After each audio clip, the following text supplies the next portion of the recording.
अस्सलाम वालेकुम दोस्तों, हिंदी स्पीच थेरेपी की इस वीडियो में फिर से आपका खैर मकदम है। दोस्तों, आज की वीडियो में हम कुछ इम्पोर्टेंट टिप्स के बारे में बात करेंगे कि अगर आप स्पीच थेरेपी करना चाहते हो या स्पीच थेरेपी कर रहे हो या आप स्टार्ट करना चाहते हो तो आप किन चीज़ों का ध्यान रखें, क्योंकि कई बार हम गलत थेरेपी करते रहते हैं और हमें पता ही नहीं होता कि हमें क्या थेरेपी करनी है। तो इसके ज़रिए आपको इम्प्रूवमेंट नहीं लगती और आपको लगता है ये सब बकवास है, कुछ नहीं होता इससे। जबकि दोस्तों ऐसा नहीं है। आप जब भी थेरेपी स्टार्ट करें तो आप कुछ चीज़ों का ध्यान रखें। दोस्तों, जो भी हम यूट्यूब पे जो वीडियोस लेके आते हैं वो सारी ही बहुत ही बेनिफिशियल होती है, लेकिन ये ज़रूरी नहीं कोई भी वीडियो हर किसी पे शूट हो। ठीक है, हर किसी के लिए वीडियो नहीं होती कि किसी भी एक्सरसाइज की, किसी भी थेरेपी की बताएं तो वो ज़रूरी नहीं हर किसी पे शूट होती है। जैसे अगर आपको तुतलाने की दिक्कत है तो ज़रूरी नहीं आपको वोकल कॉर्ड एक्सरसाइज करनी पड़ेगी। ठीक है, और अगर आपको प्यूरिफोनिया की प्रॉब्लम है, ज़रूरी नहीं आपको टंग एक्सरसाइज करनी पड़ेगी, ज़रूरी नहीं है ना। वो डिपेंड करता है किस तरह की प्रॉब्लम है। वोकल कॉर्ड से रिलेटेड कोई भी प्रॉब्लम हो, प्यूरिफोनिया की हो, तो वोकल कॉर्ड पे ही ज़्यादा काम होता है। तो वो अलग अलग थेरेपी का अलग अलग प्रॉब्लम के ऊपर डिपेंड करता है। तो सबसे पहले आपको ये जानना होता है कि आपको प्रॉब्लम क्या है। ठीक है, आपकी प्रॉब्लम क्या है और उस प्रॉब्लम के लिए आपको कौन सी एक्सरसाइज और कौन सी थेरेपी करनी है ये आपको पता होना चाहिए। यानी कि आपको टंग एक्सरसाइज करनी है या ब्रीदिंग एक्सरसाइज करनी है या स्पीच थेरेपी करनी है, कुछ भी एनीथिंग, जो कुछ भी करना है ये आपको पता होना चाहिए। ठीक है, हमारी जो वीडियोस आती है वो आप समझने की कोशिश ज़रूर करें कि कौन सी एक्सरसाइज और कौन सी थेरेपी मैं क्यों बता रहा हूँ। क्या आपको वो प्रॉब्लम वैसी ही प्रॉब्लम है? क्या आपको वो एक्सरसाइज जब वो आप कर रहे हो, जैसे ब्रीदिंग एक्सरसाइज कर रहे हो, तो ब्रीदिंग एक्सरसाइज के लिए क्या वो ज़रूरी है कि आपकी वो चीज़ अचीवमेंट हो रही है, वो चीज़ कंप्लीट हो रही है जो चीज़ आप करना चाह रहे हो? ये नहीं है हमने एक्सरसाइज बता दिया वो आप फटाफट एक्सरसाइज करो लेकिन वो चीज़ उसमें नहीं आ रही। तो ये प्रॉपर पहले आप एक्सरसाइज को और थेरेपी को समझें और फिर जाके शुरू करें। अगर आप कोई भी बिना समझे कोई भी एक्सरसाइज, कोई भी थेरेपी को ना करें, आपको कुछ प्रॉब्लम भी हो सकती है। जैसे कि आप वोकल कॉर्ड एक्सरसाइज कर ले, हो सकता है आपके गले में इन्फेक्शन होने लग जाए, या आप कर ही रहे हो और उसका कोई बेनिफिट ना मिले, है ना। तो आप उसको थेरेपी को समझ के फिर ही स्टार्ट करें। ठीक है, अगर आपको ये लगता है कि मुझे ये नहीं समझ में आ रहा है अभी आप कि मुझे थेरेपी नहीं समझ में आ रही, तो आप किसी थेरेपिस्ट के पास जा सकते हैं।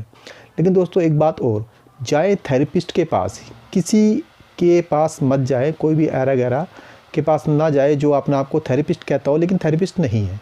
ठीक है, देखो थेरेपिस्ट क्या होते हैं, थेरेपिस्ट वो थेरेपिस्ट होते हैं जिनको स्पीच से रिलेटेड सभी चीज़ों पे काम करना आता है। यानी स्पीच से रिलेटेड कोई भी प्रॉब्लम हो, चाहे वो हकलाने की हो, तुतलाने की हो, प्यूरिफोनिया की हो, पैरालिसिस स्पीच की प्रॉब्लम हो, या छोटे बच्चों की स्पीच थेरेपी हो, या जो डिसेबल बच्चे हो जैसे down syndrome, autism, cerebral palsy, इस तरह के, या स्पीच डिले के बच्चे हों, सभी पे उसको नॉलेज होती है। अब कुछ क्या होते हैं, कुछ कहते हैं अभी हम थेरेपिस्ट हैं, लेकिन वो क्या होता है जैसे कि किसी थेरेपिस्ट के पास बैठ के कुछ काम सीख जाते हैं और फिर थेरेपी देना शुरू कर देते हैं। तो आप इस तरह के थेरेपिस्ट को के पास, वो एक्चुअली थेरेपिस्ट नहीं होते, वो कहते हैं, तो उसके पास ना जाएं। उसकी पहचान का सिर्फ यही तरीका है कि कोई भी जो थेरेपिस्ट होता है वो अपना जो भी डिप्लोमा डिग्री हासिल करता है तो स्पीच से रिलेटेड सभी तरह की प्रॉब्लम वो उस पर वर्क करके आता है, प्रैक्टिकल नॉलेज लेके आता है, पढ़ के आता है। अब वो क्या करते हैं, कुछ लोग ऐसे होते हैं कि थेरेपिस्ट के पास बैठ के कुछ चीज़ें सीख लेते हैं और उस पर काम करना शुरू कर देते हैं, या फिर उसको खुद को किसी चीज़ में, पर्टिकुलर चीज़ में प्रॉब्लम होती है, उसको वो खुद रिकवर करते हैं और फिर 2 लोगों को थेरेपी देना शुरू कर देते हैं। तो आप ऐसे थेरेपिस्ट के पास ना जाए जो अपना आपको थेरेपिस्ट बोलता हो, एक्चुअली असल में थेरेपिस्ट नहीं होता। आप सही थेरेपिस्ट के पास जाए जो एक्चुअल में जो थेरेपिस्ट है, और उससे प्रॉपर गाइडेंस लें, उससे थेरेपी लें। ठीक है, और ये तभी लें अगर आपको नहीं पता। अगर आप ये सोचते हैं कि हम किसी थेरेपिस्ट के पास नहीं जा सकते क्योंकि पैसा भी लगता है उसमें, तो उसमें आप तो घर पे जब भी आप करो तो आप जितने भी वीडियोस हैं वो उसकी समझने की कोशिश करो कि कौन सी एक्सरसाइज, कौन सी थेरेपी करनी है। हम यही कह सकते हैं स्पीच से रिलेटेड कि जितनी भी प्रॉब्लम है, मैक्सिमम प्रॉब्लम का सल्यूशन है। चाहे वो आपकी किसी कॉन्सर्ट में प्रॉब्लम हो, या जैसे तुतलाने की प्रॉब्लम हो, प्यूरिफोनिया की प्रॉब्लम हो, वोकल कॉर्ड्स रिलेटेड कोई प्रॉब्लम हो आपकी, जैसे कि आवाज़ में क्लैरिटी नहीं है ना, और क्रैक आवाज़ है, भारीपन नहीं है, लड़कियों जैसी आवाज़ है, प्यूबिफोनिया की प्रॉब्लम है, या कोई भी प्रॉब्लम है, उसका सबका सलूशन है, लेकिन थेरेपी सबकी अलग अलग होती है। तो ये आप लोगों को समझना बहुत ज़रूरी है।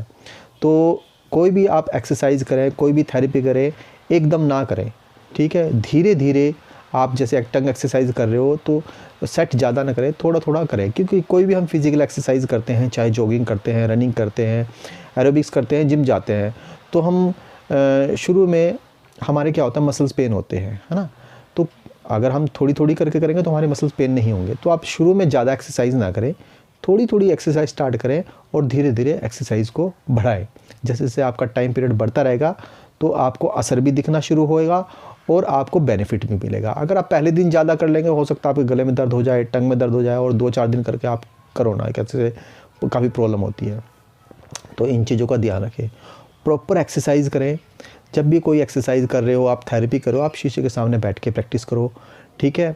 और आंखों से आंखें मिला के बात करो, थोड़ा थोड़ा पानी भी आप पीते रहो, ठीक है।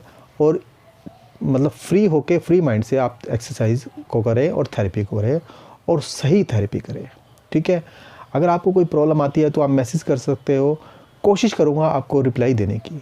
इसके अलावा भी कोई दिक्कत आती है तो आप हमसे ऑनलाइन क्लासेस भी ले सकते हैं, और जिसमें आपकी जो भी प्रॉब्लम है उसका सलूशन बता दिया जाएगा और आपको क्लासेस दे दी जाएगी। तो ये आज मैं इसलिए वीडियो बनाई है कि आप स्पीच थेरेपी अगर शुरू करें तो इन चीज़ों का ज़रूर ध्यान दें। उम्मीद करता हूँ दोस्तों आपको मेरी वीडियो अच्छी लगी होगी। मिलते हैं अगली वीडियो में एक नए टॉपिक के साथ। जब तक के लिए खुदा हाफिज़, बाय।